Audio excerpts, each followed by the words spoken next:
بسم الله الرحمن الرحیم و بهی نستعین. السلام علیکم و رحمت الله و برکاته. دوستان گرانقدر، آرزو دارم که همه شما صحت و سلامت باشین، همراه فامیل های محترمتان. عزیزان، مثل که برای شما درباره افغان ادمیشن پروگرام 2 هفته قبل اینیشل میتینگی که ما داشتیم همراه دیپارتمنت جستیس معلومات ارائه کرده بودیم در پشتو، بازم خواستیم که معادله برقرار بسازیم، ویدیوی بسازیم. در دری اکثریت از دوستا خواست ازی کرده بودن که همین طور و طریقه سکیم یا پروسه و یا همچنان کدام اسناد ضرور هستند و یا کویریز آمده بودن درباره ای ویتینگ. همچنان عزیزان، مختصرا ما کوشش میکنم که درباره مختصر صحبت کنم درباره امی افغان ادمیشن پروگرام و در قدم دوم باز مفصل صحبت میکنم. شما میتونین که چنل ما سابسکرایب کنین و کمک کنین تا می ویدیوهای ما را همرسانی کنین، با دوستا برسانین تا همراه ما کمک شود، همراه شورا و دوستا و تیم ما که هسته، به خاطر که در این روزا زیاد ایمیلا و تماسهای تلفن یا میان. به هر صورت اگر شما میخواین که درباره فرم چه قسم پر میشه یا خانه‌پوری فرم یا فیلینگ فرم، شما میتونین که در زیر ویدیو یا کامنت برای ما بانین تا ما بتانیم که سرش کار کنیم و برای شما با زودترین فرصت یک ویدیویی که how to fill the form برای شما ارائه کردیم. دوستان گرانقدر، در باره افغان ادمیشن پروگرام یا هاب که پیش برشان میگفت و ای همه که هست زیر چتر فامیلی رینیفیکیشن تقریبا میه، این پروسه با تاریخ 16/12/2021 آغاز یافته که دین روز بود. در تاریخ 30/12/2021 معلومات بیشتر ارائه خواهد شد. یعنی اگر کدام اپدیتی میه شما میتونیم که تا تاریخ 30 منتظر باشیم و یک اپدیت بیه. یعنی این هدف نیست که شما درخواست نتین، درخواست شما بتین، ولی دیپارتمنت میگه که یک اپدیت یا معلومات بیشتر در تاریخ 30 این هدف شیام است که به تاریخ 30 امو کسانی که سوال میکنن مختلف سوالا در ذهنش خطور میشه، باز در تاریخ 30 امو کیوینه برای ما شما یک جور میکنه که اکثریت ما شما باز از امو کیوینه از او مستفید میشیم.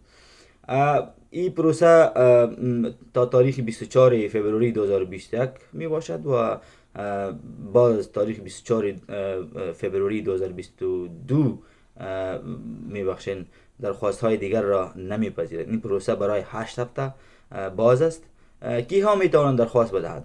هر افغان که قبل از تاریخ 1/9/2021 یعنی سپتامبر به شکل قانونی در ایرلند زندگی میکنند میتوان از این پروسه بهره مند شود و به اعضای فامیل خود که تعدادشان از 4 نفر زیاد نباشد درخواست نماید. البته این پروسه به آن در افغانایی که از طریق نیچرالایزیشن فعلا به پاسپورت های ایرلندی دارند نیز میتوانند درخواست نمایند. با کی ها میتوانند درخواست نمود؟ با خانم خویش، با اطفال بالغ که مجرد بوده و مسئولیت کسی را به دوش ندارند، با اطفال خردسال مثل برادرزاده، خواهرزاده، نواسه که همه یتیم بوده و مسئولیت پرورششان به دوش شماست، با والدین خویش، با پدرکلان و مادرکلان، با اعضای نزدیک فامیل خویش که مجرد بوده و مسئولیت کسی را به دوش ندارد. این بود معلومات مختصر و در ضمن حق اولاد به چی کسان داده میشه، نوعیت خطر به شخص مذکور تا چی اندازه زندگی شخص مذکور در خطر است. یعنی هر آن کسی که شما برشان درخواست میتین و زندگیش در خطر، شما باید یک کم واجباتون باید برسان. ای خطری که متوجه شخص مذکور است اضافه شده یا خیر. به صورت عموم حق اولاد با اشخاص ذیل داده می شود: کهنسالها، اطفال، خانم که شوهرش فوت نموده و خودش یک و یا زیادتر از یک طفل دارد، خانمان و دختران مجرد، اشخاص معلول و معیوب، اشخاص که به خاطر وظایف قبلی خودش مورد تهدید قرار دارند، مثلا اشخاصی که در NGO، United Nations، حکومتی و یا غیر حکومتی ادارات کار کرده باشه. اعضای فامیل باید فعلا در کجا باشن؟ هر آن کسی که شما برشون درخواست میدین باید در کجا باشن؟ اعضای فامیل که میخواین برایشان درخواست نمایید باید در یکی از کشورهای ذیل باشند: افغانستان، پاکستان، ازبکستان، تاجیکستان، ایران. البته باید یادآور شوم که شخص مورد نظر باید بعد از تاریخ 1/8/2021 در یکی از کشورهای ذکر شده رفته باشه، جانشان بین فرار کرده باشه. در صورت جواب مثبت مسئولیت مالی به دوش شماست. اگر درخواست شما جواب مثبت گرفته، شما مسئولیت دارید تا تمام سرپرستی اعضای قبول شده خودش را در ایرلند به دوش خودش بگیرین تا زمانی که عضو فامیل شما ضرورت دارند. حتی مسئولیت تیکت طیاره و مصارف اضافه نیز به دوش شماست. اعضای قبول شده می توانند به صورت نرمال کاروبار تجارت را در ایرلند آغاز نمایید. یگانه امتیازی که از طرف حکومت ایرلند برای اعضای قبول شده مهیا شده، اطفال می توانند که به مکاتب ابتدایی و لیسه به دروس خودش ادامه دهند. در صورت ضرورت مریضان می توانند از شعبه عاجل شفاخانه ها استفاده نمایید. فیس درخواست پناهندگی رایگان می باشد، ولی اگر در جریان پروسه فیس واقع گردد مسئولیت پرداخت به دوش شماست. خب این بود یک مختصر اوورویو که برای شما کوشش کردیم که ارائه کنم. شاید دوستای زیاد مصروف باشن، وقت نداشته باشن، ویدیوها رو باز شاید نتونن مکمل ببینن. به هر صورت معلومات عمومی و مفصل درباره فرم درخواست، یعنی این فرم چی چیزا را گنجانیده، این خودم the top points بود که above the form جا میکنه. خب طوری که قبلا توضیح نمودیم که چی کسانی میتوانند درخواست بدهند، اینا که یک بار دیگر به طور مفصل برای شما توضیح خواهیم نمود. مستحقین درخواست: شهروند فعلی افغانستان و یا فعلا شهروند ایرلند از طریق نیچرالایزیشن که به شکل قانونی در کشور ایرلند زندگی می نماید، البته قبل از تاریخ 1/9/2021. به این معنی اگر یک شهروند افغانستان بعد از تاریخ 1/9/2021 وارد کشور ایرلند گردیده، اون نمیتواند با اعضای فامیل خودش از طریق این پروسه درخواست نماید. یعنی هر آن کسی که بعد از تاریخ 1/9/2021 در ایرلند آمده باشه، او در این اسکیم یا پروسه نمیآید. میتونه شاید چانس خود آزمایی کنه ولی در قانون نمیآید. به این معنی اگر یک شهروند افغانستان به تاریخ 1/9/2021 وارد ایرلند گردیده، او نمیتونه با اعضای فامیل خودش از طریق این پروسه درخواست نماید. این رو گفتیم برای شما. هر افغانی که دارنده کارت IRP جینوی می باشد باید مدار اعتبار کارت این شخص حداقل 12 ماه باشد و یا به تاریخ 24 فوریه 2022 کارت این شخص مورد تهدید باشد. یعنی شما میتونین که درخواست بدهین، فرض که یک اپلیکنت است، او میبخشین امو کارتش اکسپایر میشه تا تاریخ 24 و باز حق ازیر نداره که او را اکستند کنه. او شخص نمیتونه که باز درخواست کنه، شاید ریفیوز شود و اگر کنم شاید ریفیوز شود. توان سرپرستی و مالی اعضای قبول شده خودش را در ایرلند داشته باشد. باید برای اعضای قبول شده خودش مسکن بودباش تهیه نموده باشد. شخص درخواست کننده باید دارای کاراکتر خوبی باشد. اعضای انتخاب شده، پیشنهاد شده، یعنی proposed beneficiaries که میگه برای کیها، یعنی که شما باشن درخواست میتین دوجا، باید اتباع شهروند افغانستان باشد که فعلا در افغانستان و یکی از کشورهای همسایه که بعد از تاریخ 1/8/2021 فرار نموده باشد. یعنی اینجا شاید یک کمی سخت کده. کشورهای همسایه که ما شما داریم، ایران، پاکستان، تاجیکستان، ازبکستان و ترکمنستان، یعنی بعد از تاریخ 1/8/2021 باید دوجه رفته باشه که شما میتونید که باز درخواست برایشان ارسال کنین. ولی باز هم میگیم که این معنی نداره که شما نمیتونید، دیگه خود شما میفهمید. باید یکی از اقارب نزدیکی درخواست کننده باشد. یعنی که کدام اقارب شما میتونید که برشان درخواست دهید، مانند والدین، پدرکلان، مادرکلان، اولادی که سنش 18 و یا کوچکتر باشد. زندگی و آزادیش در خطر است، یعنی زندگیش در کشور افغانستان در خطر است و شما این به اثبات بنا برای دیپارتمنت جستیس برسانید که چرا زندگیش در خطر است. یک ایویدنس، یک سپورتینگ داکومنت، یک چیز باید داشته باشین که شما امرای درخواست یا بعد از درخواست امرای دیپارتمنت شریک بسازید. شخصیت خوبی داشته باشد. اف کورس شخص امرای گروه تروریستی ارتباط نداشته باشد. اف کورس کدام خلاف نکرده باشد، همراه گروه های تروریست به ارتباط نداشته باشد. شرایطی که درخواست شما قبول نمی شود، یعنی همون شرایط هایی که در کدام شرایط شما باید اگر درخواست میتین قبول نمی شود، یا در ذهن باید شما داشته باشین.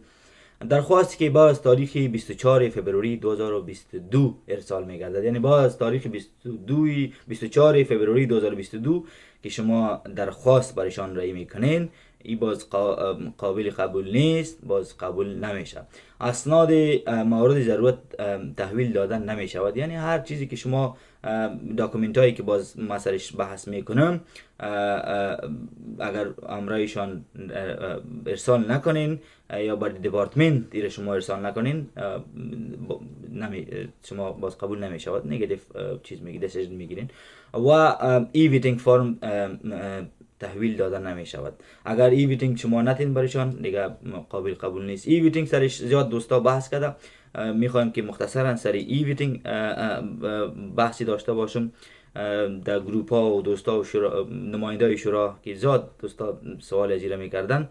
ای ویتینگ ما خودم شخصا که در پارلمان اخیری ای ویتینگ برای پارلمان کرده بودم، از طریق میشه که شما درخواست میتین یا جاب یا هم قسم یک فرما باشه، باز برای شما یک ایمیل میه، در اون ایمیل شما کلیک میکنین، لینک می باشه، باز کلیک میکنین میرین همون مشخصاتی که چیز میشه دارین شما آدرس ها و هم مشخصات شما باید در اونجا برشان ارسال کنیم و همچنان همون بیره ISD که میگه Immigration Service Delivery، یعنی او برای شما ارسال میکنه. معلومات مورد ضرورت در فرم درخواست نوشته نشده، یعنی بازم در مو سکشن هستیم که چرا یعنی شرایطی که درخواست شما قبول نمیشه در اونجا هستیم. معلومات مورد ضرورت در فرم درخواست نوشته نشده بلکه در یک کاغذ دیگر و یا هم در ایمیل نوشته شده. باید داشته باشیم ما مامور مهاجرت کمیشن صفوت تنها با معلومات که در فرم نوشته شده توجیه می نماید. لذا فرما باید به طور مکمل و دقیق خانه‌پوری شود، یعنی هم فرما را باید ما شما مکمل ببینیم از الف تا یا. اگر خود ما میتونیم که خود ما پر کنیم پر میکنیم. ما یعنی مختلف ادارات هست در اینجا که امروز امرای ما از کراس کیر ارتباط صورت گرفت که با ما و ایمیل ادرس شما میتونم برای شما در می ویدیو بانم در کراس کیر میتونم که در امرای شما در این ارسا کمک کنه و امیگرنت کونسل اف ایرلند، ایریش ریفیوجی کونسل و دیگه دوستا ما خواهی معلوماتی که از حکومت موثق معلومات جمع میکنین برای شما معلومات میتیم شاید همه قدر بتانیم. در صورت خانه‌پوری فرما دیگر کمیونیتی ها و دیگر شورا در اینجا ماشاءالله زیاد هستن، ما سرش صدا میکنیم که همراه شما انشاءالله العزیز کمک خواهد کرد. خب در هر قسمت امضا درخواست کننده لازم است باید امضا نماید، در غیر آن فرما تکمیل نمی باشد. یعنی هر جایی که شما امضا است باید امضا کنید، امضا که نکنید شما کانسل نیست، این فرما اینکمپلیت است. یکی از شرایط عمده و مهم این است که شما باید از شخص مورد نظر خود باید یا با عباره دیگر برای کسی که شما میخواهید درخواست بدهید، اگر آن شخص بالغ باشد باید از ایشان یک رضایت، نابالغ باشد اگر زیر سن باشد باید یک رضایت خط از پیششان بگیرین و اگر کلان باشد این آوریتین باشد امو ورقایی که هسته او رو باید چیز کنین، کمیشن صفوت تاپا میکنه. اسنادی که شما درباره خود شامل این درخواست می نمایید باید کاپی های تصدیق شده همراه وکیل مثل گفتم و یا کمیشنز آف اوت باشن. اگر تصدیق نباشد مدارک اعتبار نیست، یعنی هیچ اعتبار نداره. همو زیاد دوستا سوال کردن که اگر ما شواهد اصلی نداریم این موضوع چه قسم میشه. اصلی خود در افغانستان است، کاپی هایش کلر فوتوکاپیز ما به دست آوردیم، چه قسم کنیم میره تصدیق از چی طریق کنیم. خود شما میتونین ما به همه دوستا ایره تشریح کردم، با بارها همراه نماینده شورا سرش بحث کردیم و در فیصله رسیدیم که باید همراه هر درخواست یک کور لیتر یا استیتمنت لیتر شما باید همراهشان جابجا کنین. اینا به خاطر چی میگیم؟ به خاطر از میگیم کشور ما شما افغانستان بدبختانه در یک حالت خیلی سخت همراهش روبرو است. با این خاطر شما نمیتونیم که به زیاد چیزها رسیدگی کنیم، یعنی پستا در اینجا به وقت نمیرسه، پست نداریم، فلایت ها نیست دیگه. همین موضوعات شما باید در مکولیتر یا استیتمنت لیتر جابجا کنین که کشور ما در جنگ است، مشکلات است، پست نیست، تایاران نیست، پاسپورت ها بند است. باز یک موضوع دیگه هم که ما فکر کنم در ویدیوی گذشته 2 هفته پیش که سرش برای شما جور کرده بودیم امرای دیپارتمنت جستیس سر ازی بحث کردیم که دیپارتمنت جستیس کلیم کرد که ما پاسپورت های این نظام قبول نداریم، یعنی این نظام هر پاسپورتی که این نظام تقسیم میکنه این قبول نداریم. باز ما دلایل داشتیم، یعنی هدف از این است که ما زیاد دلایل داشتیم، یعنی همین 6 هفته گفته بود ما، یعنی بهشان گفتیم که یک ماه خدایی دی 6 هفته خود یک ماه رخصتی است، یعنی اونم بازم الی الحمد 8 هفته کرد، بیشتر از 8 هفته تقریبا کرد. و یعنی شما میتونید که این موضوعات همراهشان در کابلیتر جابجا کنید که ما ملت چی مقصر هستیم با نظام که رفته یا یک نظام دیگه آمده پاسپورت تقسیم میکنه. ما پاسپورت به طور طریقی قانونی به دست میاریم، ما در هیچ مشکل داریم، یعنی شما باید در کابلیتر جابجا کنید. خوب دوستا، در صورت جواب مثبت درخواست شما اعضای قبول شده باید فامیل میتوانند از مکاتب، یعنی کی وقتی که شما باز مثبت جواب میگیرین چی میشه؟ اعضای قبول شده فامیل میتوانند از مکاتب ابتدایی و لیسه استفاده نماید، با اجازه کار و تجارت را دارند. در صورت لزوم میتوانند از بخش عاجل شفاخانه های حکومتی استفاده نمود. یعنی پیشم که مختصرم برای شما گفتم که وقتی که شما پازیتیو دیسیژن یا جواب مثبت میگیرین، وقتی که فامیل شما در جامعه باز امو امرجنسی کدام چیز که هسته او را شما میتونین که امو امرجنسی هاسپیتال و کدام امرجنسی چیز که باشه او را استفاده کنین. اعضای قبول شده فامیل نمیتوانند از سوسیال کمک بخوان، از حب برای کرایه خانه کمک خواستن نمیتونن، یعنی نمیتونن که برای، یعنی کلا در مجموع سر حکومت باید شما با اصطلاح هم ما شما میگیم تپ نباشین، با پوهنتون رفتن نمیتونن. ولی امکان نداره، این هدفش نیست که پوهنتون رفتن نمیتونی. پوهنتون اگر خودت لیاقتش داری شما میتونن که با پوهنتون برین، ولی هدف این است که امکانات مالی که حکومت دیجا گورنمنت دیجا میته شما از او استفاده کردن نمیتونین. با شخصی شما میتونید که باز درس هم بخوانید، هر چی کنید، چون اسنادی که میگیرین فقط موقتی بوده و به 2 سال میباشد، لذا برای تمدید باید خودشان درخواست بدهند. یعنی وقتی که شما جواب میگیرین ای موقتی است، موقتی به این معنی که تا 2 سال است، با 2 سال با شما میتونین که درخواست با اکستنشن درخواست کنین و انشالله کدام مشکلی نیست، کدام جدی مسئله نیست. وقتی با ایرلند برسن اگر برایشان ARP و جنیبی کارت داده میشه باید 300 یورو پرداخت کنه. یعنی اگر سنش از 16 زیاد باشد، یعنی ARP و جنیبی کارت درخواست میده و تقریبا 300 یورو باید بپردازن. قیمت از 300 یورو است، مفت نیست. این با اکثریت مردم رایگان است، خب بخاطر که حالا امرای افغان کمک میکنه یک چیزی از سرش میمانه. در صورتی که درخواست شما رد شود شما میتونید در طول 20 روز درخواست تجدید نظر یا اپیل نمایید. یعنی ایره پیش هم سرش بحث کرده بودیم، وقتی که ریفیوز میشین شما 20 روز دارین تا شما بتونین درخواست اپیل کنین، به محکمه برین که ایره چالش کنین که با کدام اساس شما ما را ریفیوز کردین، این اسناد ما داریم. باز وقتی که شما را ریفیوز هم میکنه امو پوینتس اوت میکنه که بنابراین قانون شما را یا شارتیج اف داکومنتس بود ایره شما ریفیوز کردین، شما باز میتونین که سر از امو اسنادا کار کنین و برایشان ارسال کنین.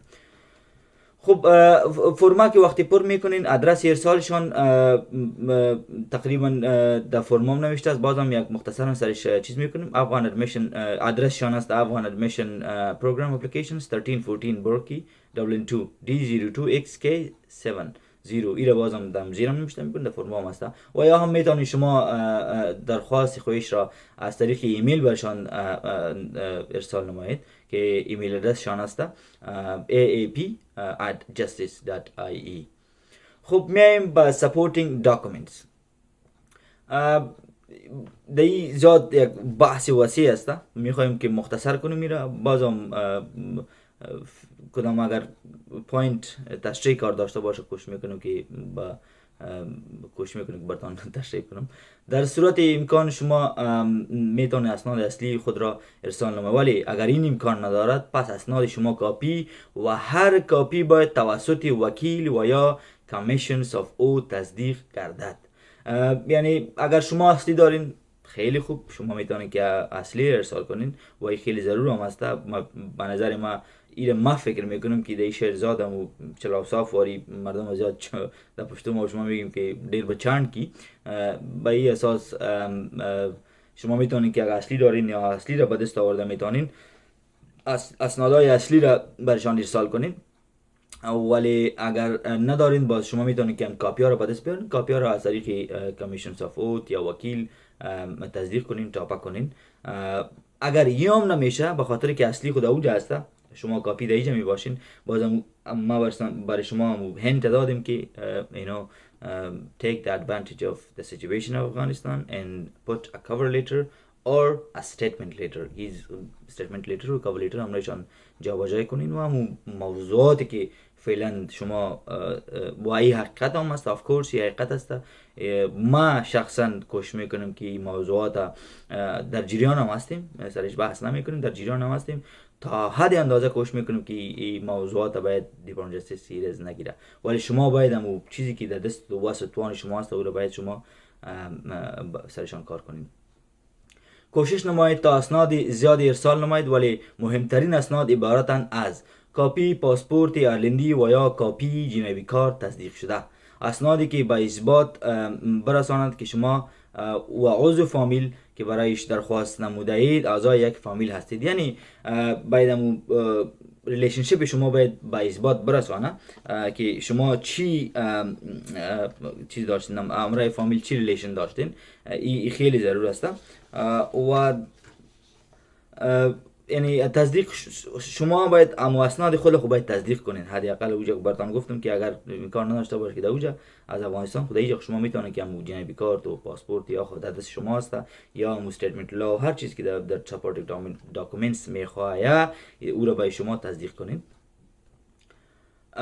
خط یا قرارداد از مالک خانه که شما برای عضو یا اعضای فامیل قبلا تهیه نموده اید. یعنی وقتی که شما فامیل دیجا میارین، مثل که برای شما در پشتم ویدیو بارها تاکید کرده بودم که they are very serious about the accommodation. ایره خب بر دو جای مختصر و در عمومیات هم برای شما گفتم که financial aid یا financial support یا financial dependency is so crucial for them. خیلی ضرور است برای ازا. یعنی شما باید برای ازا به اثبات برسانید که شما چه قسم میدانید که فامیل خود دیجا سپورت کنین. خانه باید لندلورد خط داشته باشین. اگر لندلورد یا مالک خانه برای شما خودشان خط نمیته، باید شما کوشش کنید که یک الटरनेटिव دیگه باید پیدا کنین. اگر کدام دوست داشته باشین، قریب داشته باشین، دوست یاریشی داشته باشین، از پیشون خط بگیرین که برای ما یک خط بدین، یا باید شماره هم دوجا باشه، ایمیل ادرس هم دوجا باید باشه. و به خاطر که زیاد امکان زیر داره که امرایشان رابطه میکنه. ایرا گفته، ایرا تاکید کرده که ما رابطه میکنیم که آیا شما برای این فامیل که میه جای میتین یا نمیتین. دیگه این ضرور است همون لیتر رو برای شما بگیرین و برایشان ارسال کنین.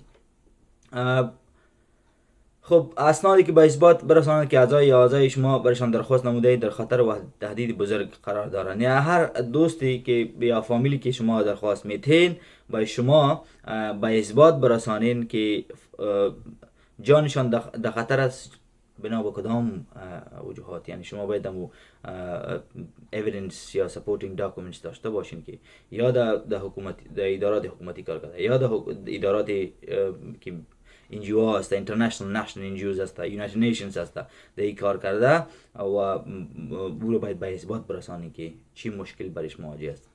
خب طوری که به همه معلوم است اسناد اعضای فامیل به صورت عمده همه در افغانستان است، خصوصا پاسپورت و تذکره، و چون سیستم پست فعلا فعال نیست لذا ایرلند همه اسنادی که از افغانستان است هدایت داده تا اسنادی را کاپی نموده و توسط وکیل، کمیشن سپورت، عضو UN یا صلیب سرخ، رد کراس تصدیق نموده ارسال نمایید. ولی باید یادآور شویم که بالاخره اسناد اصلی نیز در کار است و در صورت امکان کوشش نمایید تا اسناد اصلی را به هر طریق که امکان دارد به ایرلند بخواهید. خب در اینجا یک وضاحتی داده، این با همو شاید نتیجه یا میتینگ ما باشه که یک صدا سرش کردیم یا با اصطلاح عام یا گروپیش سرشان کردیم. اسنادی که از شما میخواین پاسپورت باشه، الکترونیک تذکره باشه، نکاح خط و هر اسنادی که از افغانستان میخواین شما از طریق وکیل، شاید that's the easiest way، یک وکیل با سرشان تاپا کنین، عضو UN یا یونایتد نیشن، کسی که در یونایتد نیشن کار میکنه از طریق و یا هم صلیب سرخ یا رد کراس باید هم اسنادی که شما رای میکنه سرشان تصدیق کنین. دیگه این معلومات بود، آرزو دارم که مفید تمام شده باشه. بازم کوشش میکنیم اگر شما میخواین که درباره how to fill the form چه قسمی فرم را خانه پوری میشه، دیگه شما باید اول خوامی یک کامنت بانین، چنل ما رو سابسکرایب کنین و همی ویدیو را همه رسانی کنین، بخاطر که ما هم شاید ما شما همه دو سه وظیفه داریم، دو سه جای کار میکنیم، شاید برای ما و شما سخت باشه که تلفن ها را جواب بدیم، بخاطر که ما باز این معلومات ها و این کارا را کردن نمیتونیم. جا داره که یک تشکری خاصی از برادر عزیز احمد زیا صاحب که در امریک زندگی میکنه کنم، انسان خیلی اکادمیک، علمی و مثبت، و ما افغانا به همچو افغانای ضرورت داریم که دست یک دیگه بته و خدمت افغانای دیگر را کنیم. دیگه در اینجا ماشاءالله زیاد افغان هست. خب ما سر همه از همه تشکری هم میکنم،